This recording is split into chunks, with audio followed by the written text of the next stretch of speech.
तो प्यारे बच्चों, आज आपका इंग्लिश का एग्जामिनेशन हो गया और बहुत अच्छा आपका एग्जामिनेशन गया होगा होप। ठीक है, तो अब आपका फिजिक्स का एग्जाम है 17 फरवरी को आपका फिजिक्स का एग्जाम है। और फिजिक्स के एग्जाम का प्रिपरेशन आपको बहुत जोरों शोरों से करना है, क्योंकि फिजिक्स आपका मेन सब्जेक्ट है और फिजिक्स आपने 2 साल पढ़ा है।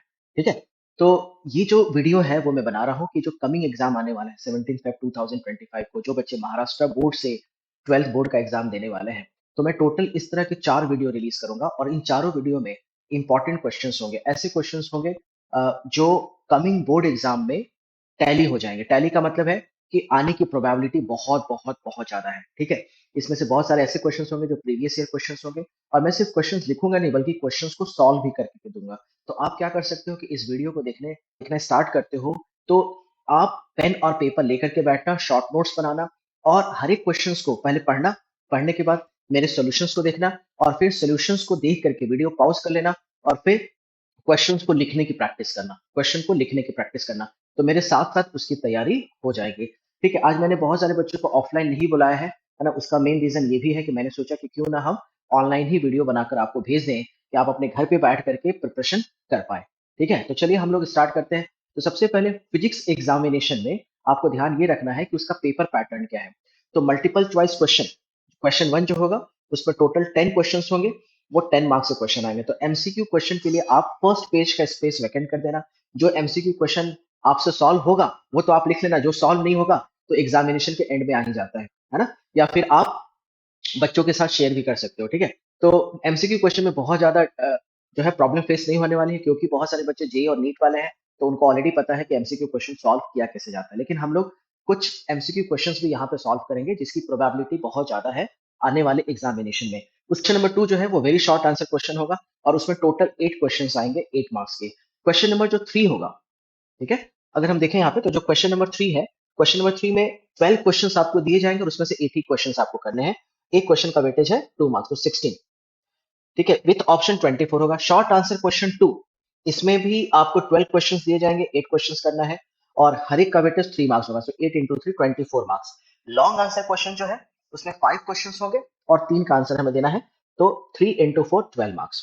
ठीक है, तो यहाँ हम टोटल ऐड करें तो 70 मार्क्स का एग्जामिनेशन होगा विदाउट ऑप्शन, और विद ऑप्शन 98 मार्क्स का एग्जाम होगा। बच्चों, ये जो क्वेश्चन है मोमेंट ऑफ इनर्शिया है ना, मोमेंट ऑफ इनर्शिया पे क्वेश्चंस आते हैं। मोमेंट ऑफ इनर्शिया में नॉर्मली अगर आप देखोगे तो जो क्वेश्चन नंबर 2 है ना, क्वेश्चन नंबर 2 क्या था, very short answer question, 1 mark का क्वेश्चन। तो उस पे मोमेंट ऑफ इनर्शिया से क्वेश्चंस आ सकते हैं, उसकी प्रोबेबिलिटी बहुत ज्यादा है।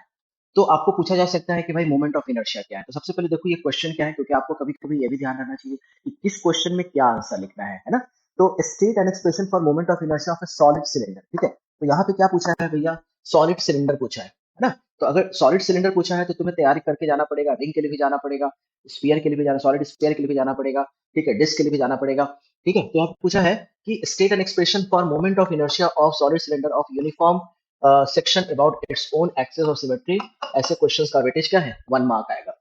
तो इसमें सिर्फ उनका एक्सपेक्टेशन क्या है, मैं थोड़ा आपको नॉलेज दे देता हूँ कि अगर कोई ऐसा बच्चा है जिन्होंने पहले नहीं भी पढ़ा है, जिन्होंने पहले नहीं भी पढ़ाई किया है, तो एटलीस्ट उसको समझ में आ जाए कि इसका आंसर लिखना है कैसे। देखो, आंसर लिखने के लिए तुम क्या करना कि सबसे पहले जो आंसर शीट है उसके बैक साइड में 2-3 रफ पेजेस बना लेना। कोई भी आंसर लिखने के पहले पहले उसको प्लान कर लेना है ना, कि उसको स्टार्ट कैसे करना है, लिखना कैसे है।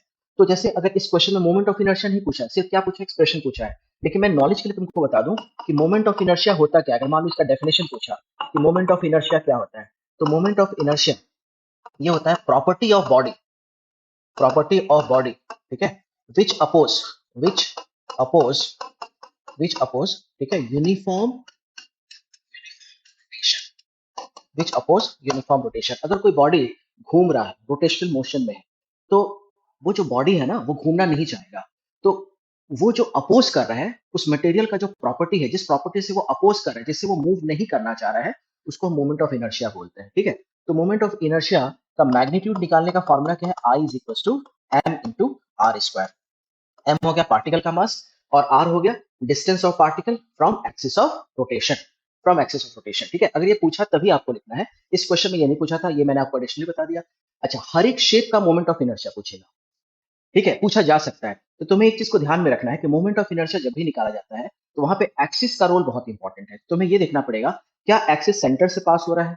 तो कुछ भी अगर नहीं दिया है ना, तो इसका मतलब हाँ by its own axis of symmetry, यहाँ पे मेंशन है कि एक्सिस जो है axis of symmetry he consider करना है।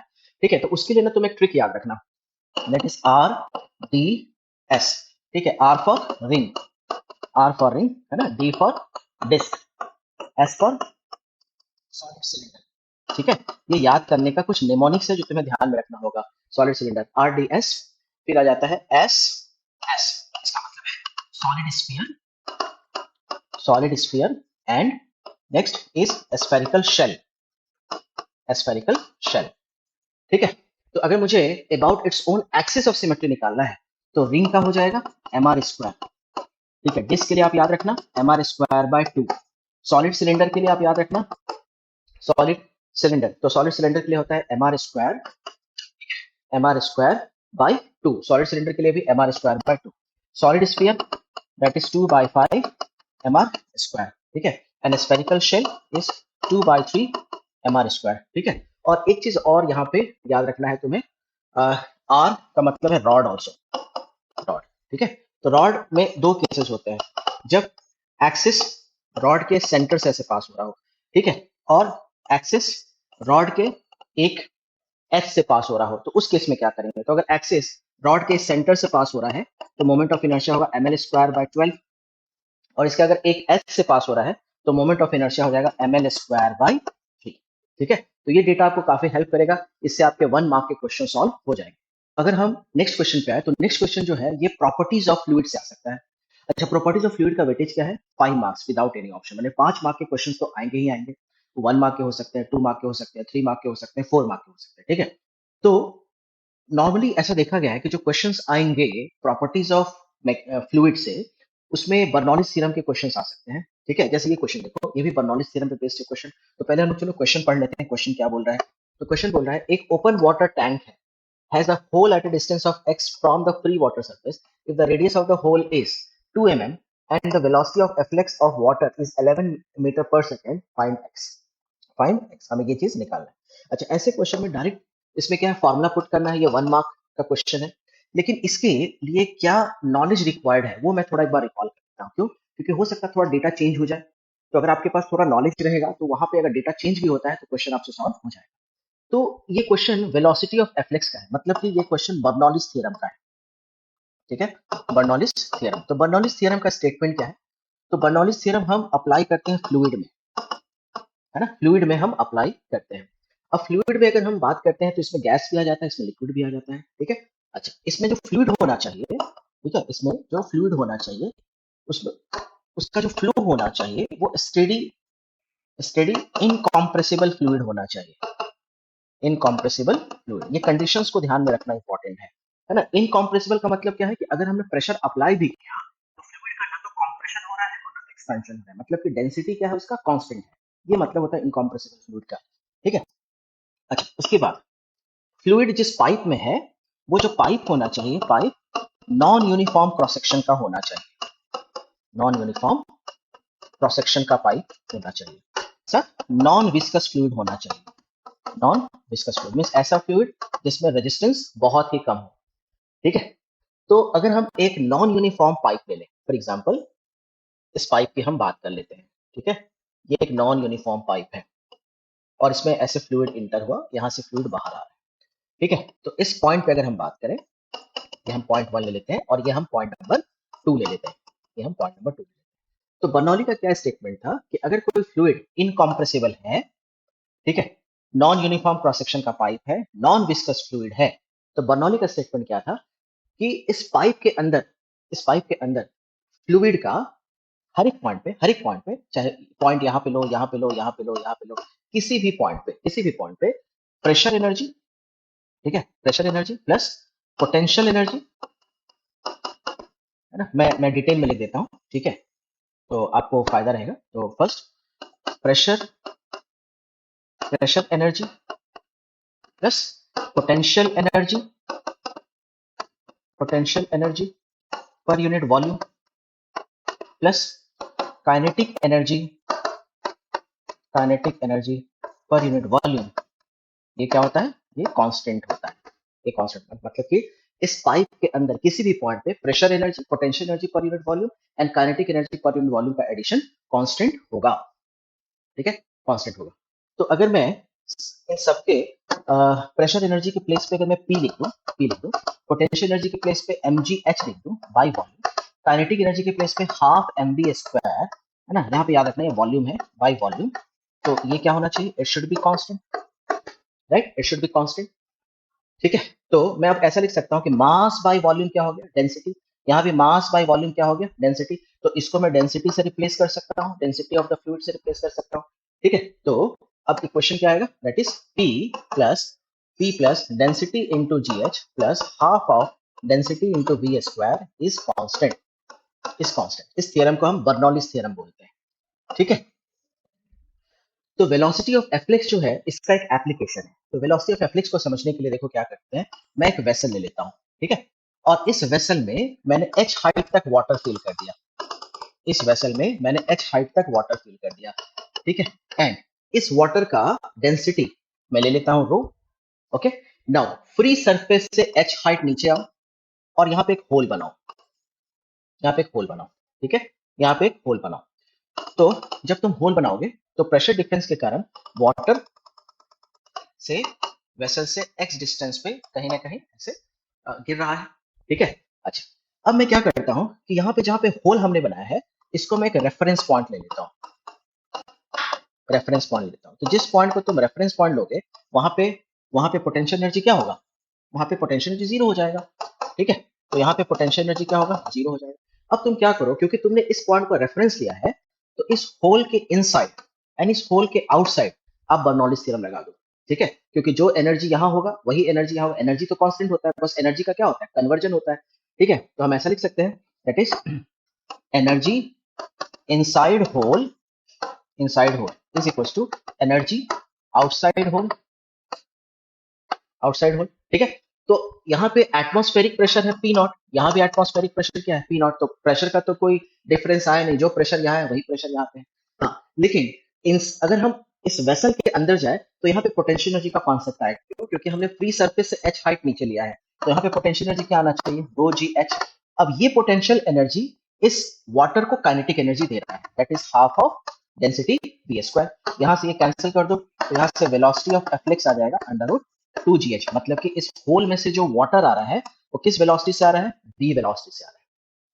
इस क्वेश्चन में हमें क्या दिया हुआ था, open water tank has a hole at a distance x, मतलब कि हमारे क्वेश्चन में h को x दिया हुआ है। ठीक है, तो अकॉर्डिंग टू क्वेश्चन अगर मैं ये कॉन्सेप्ट लगाऊं तो under root 2gh velocity of efflux हमें दिया हुआ है 11 मीटर्स पर second under root 2 into 9.8 into H का वैल्यू x। तो ये हो जाएगा, स्क्वायर रूट हटाने के लिए दोनों तरफ स्क्वायर करो, 2 इंटू 9.8 इंटू एक्स, तो x का वैल्यू हो जाएगा 121 अपॉन 2 इंटू 9.8 को अप्रॉक्स तुम 10 भी पकड़ सकते हो। तो जब तुम ये कैलकुलेट करोगे तो ये जो वैल्यू आना चाहिए वो अराउंड 6.173 मीटर आ जाएगा। तो याद रखना, इसमें मैंने आपको बर्नौलीज थ्योरम बता दिया एंड वेलोसिटी ऑफ एफ्लिक्स बता दिया, तो इस पे शॉर्ट क्वेश्चन आंसर भी आ सकते हैं।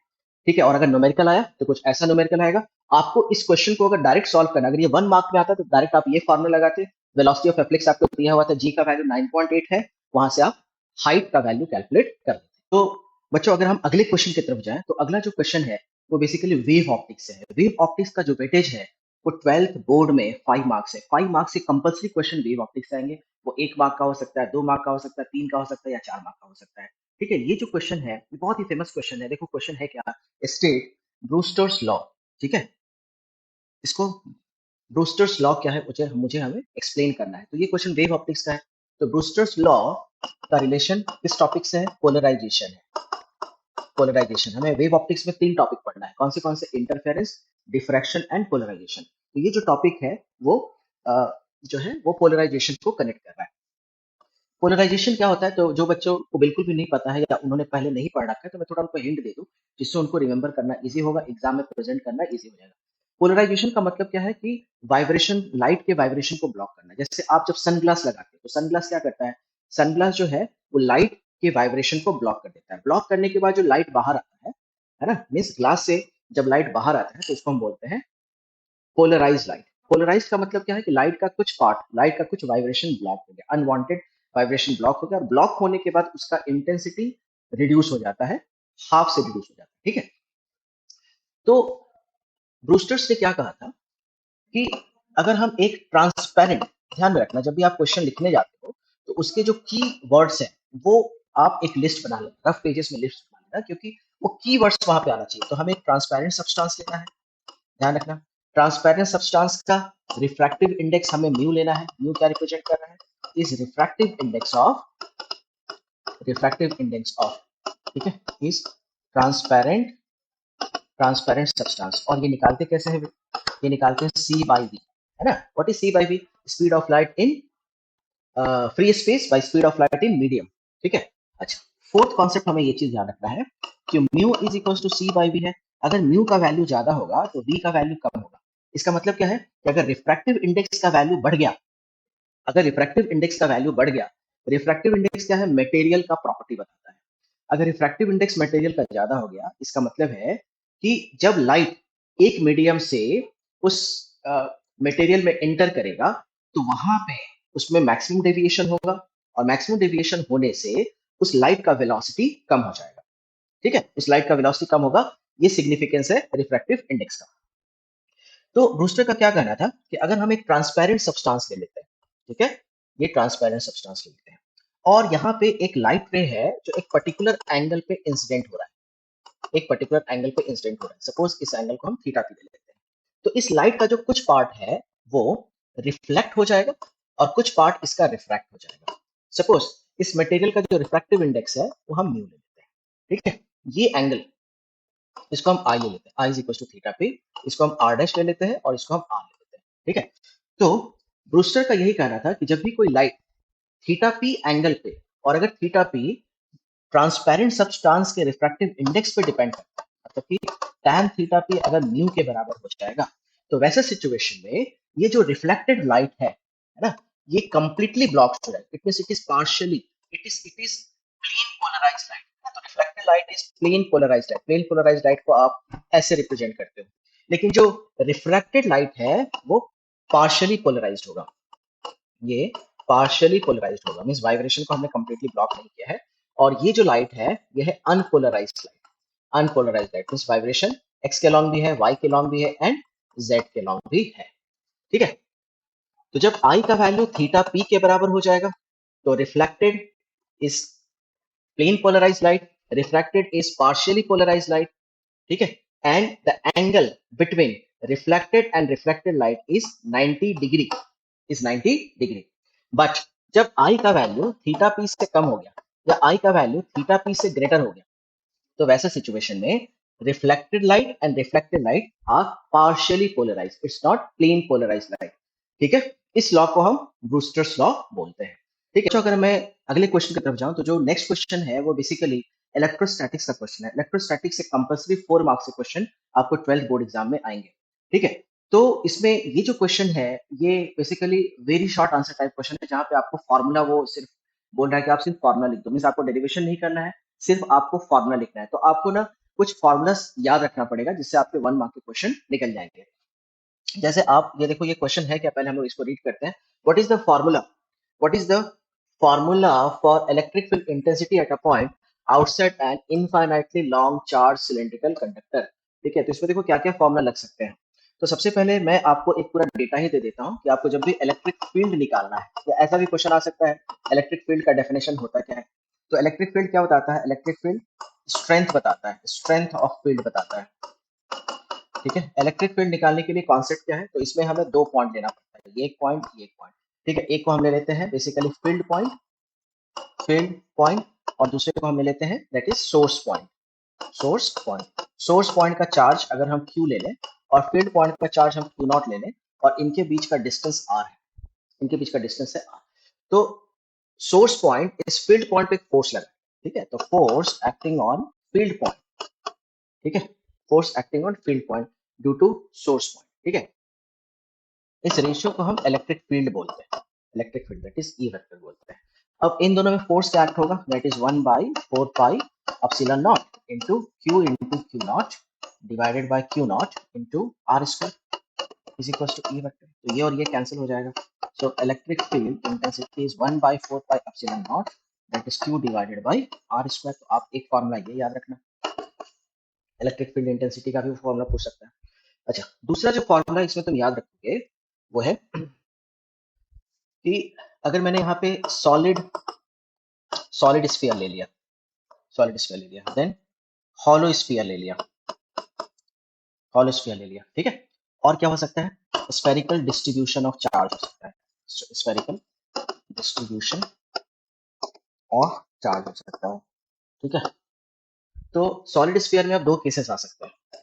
फर्स्ट कि जब पॉइंट जो है वो स्फीयर के बाहर हो, एंड जब पॉइंट स्फीयर के अंदर हो। तो ये इनसाइड के लिए हो गया और ये आउटसाइड के लिए हो गया, जब पॉइंट स्फीयर के आउटसाइड हो। तो जब भी आउटसाइड होगा तब तो फॉर्मूला में कोई चेंज नहीं होगा, that is E outside is equal to 1/4 pi epsilon nought into q divided by r square. शायद आपने स्मॉल r लिया था तो यहाँ पे स्मॉल r ले लो, ठीक है, q by small r square. लेकिन जब इनसाइड की हम बात करते हैं, जब पॉइंट सॉलिड स्फीयर के इनसाइड होगा तो वहां पे इलेक्ट्रिक फील्ड का वैल्यू जीरो हो जाता है, तो ई इनसाइड इज जीरो। तो यही रीजन है कि अगर हम इसका ई वर्सेस आर ग्राफ ड्रॉ करें, ई है ना, इलेक्ट्रिक फील्ड वर्सेस आर, तो इनसाइड द स्फीयर अगर पॉइंट है तो ऐसे सिचुएशन में इलेक्ट्रिक फील्ड का वैल्यू क्या होगा, जीरो। आउटसाइड है तो it should be rectangular hyperbola, that is E outside is inversely proportional to R square, but E inside is equal to zero, ठीक है। ये तो बात हो गया solid sphere and hollow sphere की बात हो गई। अच्छा, स्फेरिकल डिस्ट्रीब्यूशन ऑफ चार्ज का मतलब क्या है, जैसे अगर हम न्यूक्लियस की बात करें, न्यूक्लियस है ना, तो न्यूक्लियस अगर है और हमें ये चार्ज कंप्लीटली यहाँ पे डिस्ट्रीब्यूटेड, तो दो केसेस हो सकते हैं। हो सकता है कि पॉइंट जो है वो कहीं यहाँ आ जाए, ठीक है, और ये डिस्टेंस हम ले लेते हैं आर, ये ले लेते हैं small R, R and small. तो ऐसे केस में अगर मुझे, ठीक है, जब whenever point is inside the spherical distribution of charge, तो इनसाइड के लिए इंटेंसिटी क्या होगा, 1/4 शुड बी आर क्यू, ठीक है। बट ई आउटसाइड के लिए सेम ही रहेगा, ई आउटसाइड के लिए, ओके। चलो, एक केस और भी हो सकता है। तो अगर हम इसका ई वर्सेस आर अगर हम ग्राफ ड्रॉ करें, तो inside it should be straight line क्योंकि it is directly proportional to R, और आउटसाइड के लिए क्या होगा, it should be rectangular hyperbola. तो ये R greater than R less than R, और ये हो गया, ठीक है। और भी इसमें कुछ केसेस हो सकते हैं। तो नेक्स्ट केस क्या हो सकता है, अगर हम यहाँ पे क्या कर लें, एक चार्ज रिंग ले लें, ठीक है, यहाँ पे एक चार्ज रिंग ले लें। ये सारा फॉर्मूला आपको ध्यान रखना है, कोई भी एक फॉर्मूला लिखने को आ सकता है। यहाँ पे ये है चार्ज रिंग, ठीक है, और ये है point outside the charge ring, और मुझे क्या निकालना है, मुझे निकालना है इस पॉइंट पे इंटेंसिटी, इस पॉइंट पे इंटेंसिटी। तो ये डिस्टेंस x ले लेते हैं, ये डिस्टेंस हम क्या ले लेते हैं, r ले लेते हैं, ठीक है। ये डिस्टेंस हम, या कैपिटल R ले लो, इसको स्मॉल r ले लेते हैं, ओके, स्मॉल r ले लेते हैं। तो इलेक्ट्रिक फील्ड इंटेंसिटी OP के अलॉन्ग क्या होगा, ये O ले लो और ये P ले लो, OP के along equals to 1/4 pi epsilon nought into Q into x divided by r square plus x square raise to 3/2 हो जाएगा, रेज टू 3/2 हो जाएगा। अच्छा, इसमें भी दो केसेस आप बना सकते हो, है ना, जब x का value is greater than r और जब x का value is lesser than r। तो जब x का वैल्यू बहुत ज्यादा होगा तो वैसे केस में r को नेग्लेक्ट कर दोगे, ठीक है, तो यहाँ पे r स्क्वायर लगभग जीरो हो जाएगा। और जब x का वैल्यू बहुत ही कम होगा तो r का वैल्यू बहुत ज्यादा होगा, ठीक है, तो ऐसे सिचुएशन में x स्क्वायर को आप जीरो पुट कर दोगे, ठीक है। तो यहाँ से एक फॉर्मूला हो सकता है। अच्छा, जो नेक्स्ट फॉर्मूला पॉसिबल है वो है इनफाइनाइटली लाइन चार्ज कंडक्टर के लिए, इनफाइनाइटली लाइन, ठीक है, चार्ज कंडक्टर के लिए, है ना। तो अगर मुझे यहाँ पे इलेक्ट्रिक फील्ड निकालना है ऐसे केस में, तो ये रहेगा 1/4 pi epsilon nought into 2 lambda by small R, 2 lambda by small R. लेकिन अगर हमें हमें इनफाइनाइटली, अगर ये सिचुएशन में ले लूँ, अगर मैं ये सिचुएशन ले लूँ और मैं यहाँ पे कंसिडर करूँ इनफाइनाइटली प्लेन ऑफ चार्ज, ठीक है, इनफाइनाइटली प्लेन ऑफ चार्ज, ठीक है, प्लेन ऑफ चार्ज। तो इसका फॉर्मूला क्या होगा, इसका फॉर्मूला हो जाएगा sigma upon 2 epsilon nought, sigma upon 2 epsilon not, ठीक है। बट अगर सपोज सिर्फ चार्ज कंडक्टर दिया है, अगर सिर्फ चार्ज कंडक्टर हम ले लें, ये देखो, ठीक है, ओनली अगर हम चार्ज कंडक्टर ले लें, चार्ज कंडक्टर ले लें, तो चार्ज कंडक्टर के केस में अगर हम बात करें तो आउटसाइड जो होगा intensity is equal to, outside जो होगा intensity is equal to sigma upon epsilon nought, sigma upon epsilon. तो हमारे क्वेश्चन में क्या पूछा था, infinitely long charge cylindrical conductor, मतलब कि ये सिचुएशन पूछा था, ठीक है, ये सिचुएशन पूछा था। तो इसका डायरेक्ट आंसर क्या आएगा, 1/4 pi epsilon nought 2 lambda by R, ठीक है। इसको तुम ऐसा भी कर सकते हो, इसको कैंसिल कर दो, lambda upon 2 pi epsilon not, ठीक है। तो बस आपको ये फॉर्मूला लिखना था, अगर तुम ये फॉर्मूला लिख दोगे तो 1 मार्क तुम्हें मिल जाएगा। तो फॉर्मूला लिखने के लिए आपको very short answer type question में आ सकता है, तो आपको बस ये सारे फॉर्मूलाज बस आपको ध्यान में रखने हैं।